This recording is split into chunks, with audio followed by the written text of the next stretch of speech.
Bueno, pues durante toda la mañana hemos estado pendientes de esa visita al campamento de las raíces del delegado del Gobierno en Canarias, Anselmo Pestana, y ya lo tenemos aquí.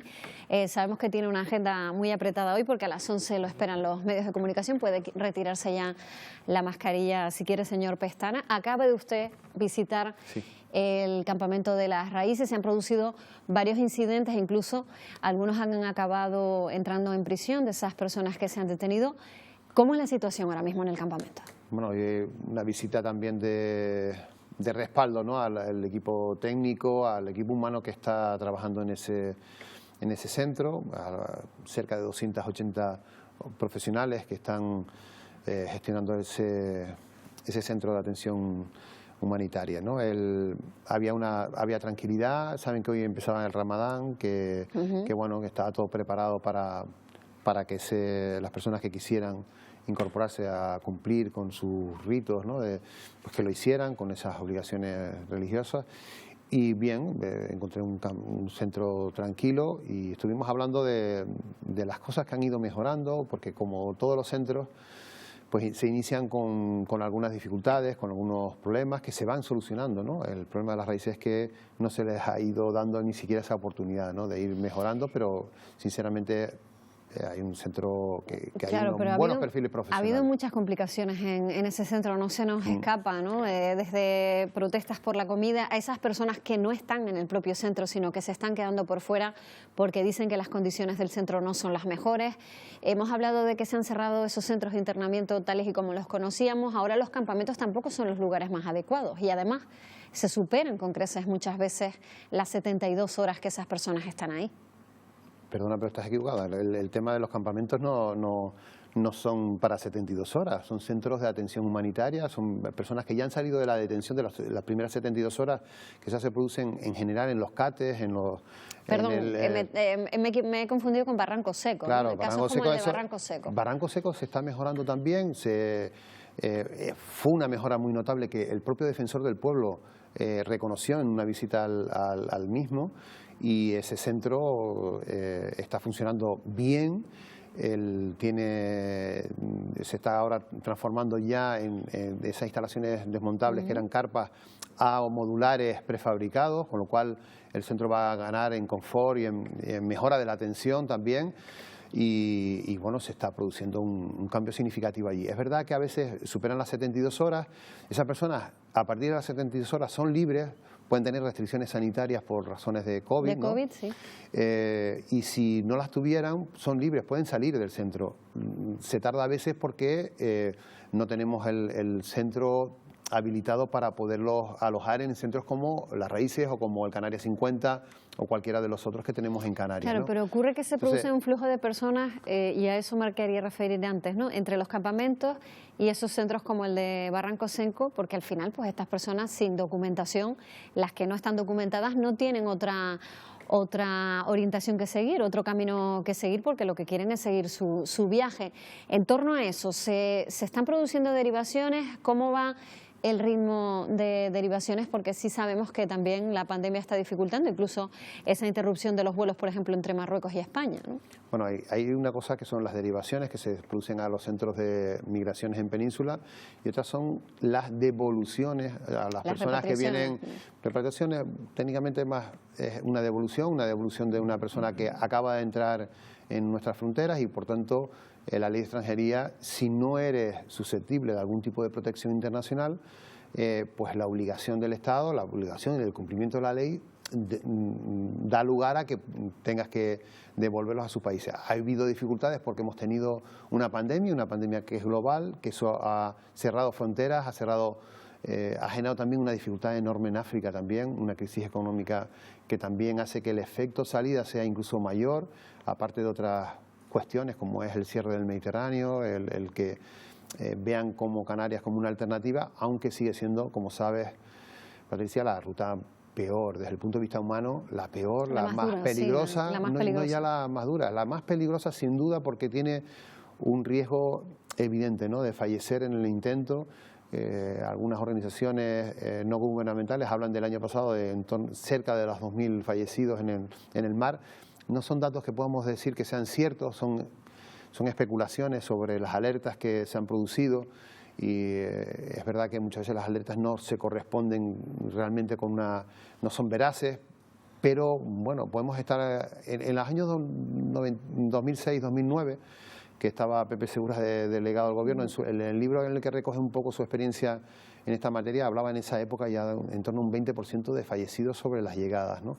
Sería todavía el dato mucho más grave que el que tuvimos. Bueno, eso es lo que ocurriría, por ejemplo, con la llegada de esta embarcación al Hierro, ¿no? Sí. Determinadas oficialmente 4 fallecimientos, pero muchas personas podrían haberse quedado en el camino. Ahí ustedes cuentan pues casi con el testimonio de las personas que viajan en esas embarcaciones, ¿no? Sí, se está investigando, hay algunos datos contradictorios, pues ya me señalarán sobre esa investigación. Se habló en principio que unas 69-70 personas habían salido del puerto de origen. Lo veremos, ¿no? Todo esto hay que cogerlo siempre con pinzas. Sigue sin haber avances en claro, torno a eso. se está investigando. Es verdad que lo primero, comprenderás que era la atención sanitaria, el salvar las vidas. Venían en muy mal estado en general los ocupantes de ese cayuco y lo primero es lo primero, ¿no? Y lo primero es salvar vidas y después se realiza la investigación y ya se está activando y veremos si efectivamente salieron. Si tuvieron 15 días, es posible que pueda ser el relato cierto, ¿no? de algunos de los que dijeron esos datos. Es verdad que también a la Isla del Hierro llegaron el año pasado algún caso de alguna embarcación con 15 días, también aproximadamente en la misma zona. En este caso lo localizó un carguero y estaban en muy mal estado, pero no dijeron que hubieran muerto más gente en el camino, ¿no? Pero bueno, lo veremos y los datos se harán públicos desde que se sepa esos datos de ¿Y se sabe la evolución del resto? Sabemos que 2 personas estaban al menos graves, esos ingresos hospitalarios. Ayer había uno en la UCI, lo que recuerdo, que se supone que es el más grave, el que más peligra su vida, pero había también otros graves.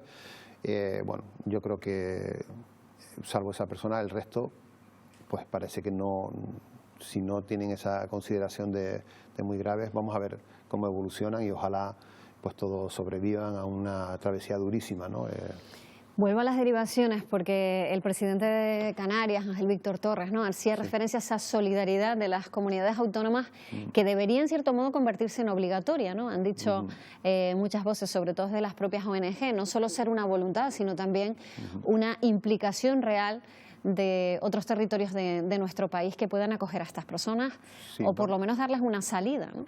Sí, vamos a ver, las comunidades autónomas el rol que juegan aquí es con los menores, no acompañados, no con el resto de los adultos. Claro, pero en este sentido, y de ahí que muchas ONGs lo hayan dicho, que Canarias se esté convirtiendo en una cárcel por esa imposibilidad, por el mar que tenemos en medio, ¿no? de no poder salir de aquí de ninguna manera. Vamos a ver, mire, yo no puedo aceptar ese término porque no es verdad. Entre otras cosas porque en el último año y medio han llegado 29.000 personas, quedan 4.700 aproximadamente en manos del Ministerio de Migraciones y unos 2.000 menores en manos del Gobierno de Canarias, adicionales a los que ya teníamos antes de esta crisis migratoria. Por tanto, han salido 23.000 personas de Canarias o han sido devueltos a sus países de origen o han sido derivados a recursos de península o han salido por sus propios medios. Por tanto, no es verdad, insistir en una verdad, eso es lo peor de la historia de la comunicación política, ¿no? El repetir una mentira para que se convierta en una verdad, pero no lo es. Muchas veces necesitamos esa información para no llevarnos a equívocos. Esos datos los ha dado este delegado, ¿no? Algo más de 29.000 personas y que nos quedan en Canarias menos de 7.000, ¿no? Entre ellos los menores. Por eso decía que el rol de las comunidades autónomas juegan en eso, en los menores no acompañados, en los que sí debería jugar esa solidaridad o corresponsabilidad entre las distintas comunidades autónomas que, como saben, tienen las competencias sobre los menores, ¿no? Algunas comunidades han atendido la petición del Gobierno de España y del Gobierno de Canarias y ha habido alguna conferencia sectorial en la que se ha tratado este tema. La mayoría se negaron, por eso no hubo un acuerdo global, pero algunos han aceptado menores. Vamos a seguir insistiendo en esa línea. Yo he hablado con el secretario de Estado de Derechos Sociales y es un compromiso del Estado de seguir insistiendo en las comunidades autónomas, pero ahí en las comunidades autónomas gobiernan partidos políticos. Tenemos que tener ese compromiso. ¿Usted compartiría esa obligatoriedad, esa necesidad de que sea ese reparto más solidario? Debe ser, ¿no? Y debe ser no solo con Canarias, sino también con Andalucía, que es también frontera, con Murcia, que son zonas en las que está llegando también, en el caso de Murcia y algo Alicante, igual que Almería, el tema de menores pero procedentes de Argelia. Entonces, bueno, sí, la solidaridad tiene que ser global, ¿no? Y sí debería haberlo, porque entre otras cosas no se puede someter a Canarias a una presión con el tema de menores cuando hay incluso capacidad y vacantes, ¿no?, en el sistema de acogida de menores no acompañados en el resto del territorio nacional. De hecho, hay comunidades autónomas que tienen problemas poblacionales, de regresión poblacional, y que todo, bueno, pues esto ayudaría un poco también a disponer de nuevos efectivos humanos en su territorio, ¿no? Entonces ahí sí debería primar la solidaridad. En el resto de lo que son los adultos, eso ya está funcionando a través de los recursos del Ministerio de Migraciones y se siguen produciendo derivaciones con normalidad. Es verdad que priorizando y con los perfiles de personas vulnerables, personas que tuvieran algún tipo de posibilidad de alguna acogida de protección internacional de las que tenemos en nuestro país, y eso está funcionando, ¿no? De hecho, esos son los números, si hablamos de esos 29.000 y de lo que quedan realmente, restando esos 2.000 menores, serían 27.000 las llegadas y menos de 5.000 los que tenemos en Canarias aún, ¿no? Bueno, cambiando de tema antes de que se marche, que sabemos que tiene que acudir a esa rueda de prensa, estamos con el ritmo de vacunación, todos muy atentos a eso, ¿no? Ayer el anuncio de esas 43.000 vacunas de Pfizer, también la llegada de mañana de las vacunas de Janssen con una única dosis.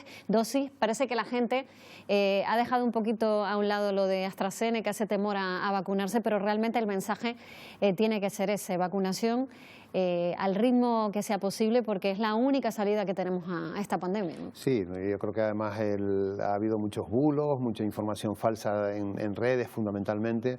Ya vemos los países que más avanzados están en cuanto a el porcentaje de población vacunada, y como los datos van descendiendo radicalmente, ¿no?, en cuanto a contagios. Eso es una muy buena señal de que funcionan las vacunas, y no nos queda otro remedio, ¿no?, que asumir que tenemos que vacunarnos, y que eso nos va a ayudar a recuperar la posibilidad económica de nuestro país, en el caso de Canarias, de que la gente pueda viajar y encontrarse con nosotros aquí en Canarias, ¿no?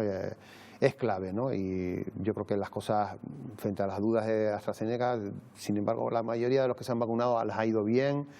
En fin, que tampoco se pone el acento en porcentajes que son nimios, desde lo que yo he podido ver, ¿no?, como todos, a través de los medios de comunicación. Y bueno, cada vez va a haber más producción de vacunas. Eso nos va a dar una grandísima posibilidad de incrementar la ratio de vacunación, y yo soy bastante optimista de afrontar un verano con un porcentaje altísimo de la población vacunada y por tanto protegida, y eso es lo que todos buscamos para buscar una normalidad tan añorada, ¿no?, y perdida y tan añorada. Pues Anselmo Pestana, muchísimas gracias por estar aquí. Estaremos atentos a esa rueda de prensa que va a ofrecer ahora con los medios de comunicación. Me imagino que va a contarles esa visita que nos ha relatado ahora a nosotros también, y esperamos también que se vayan solucionando las cosas, porque desde luego tenemos muchos problemas ahora mismo abiertos, muchos frentes abiertos en Canarias también. Gracias, buenos días. Muchas gracias, Patricia.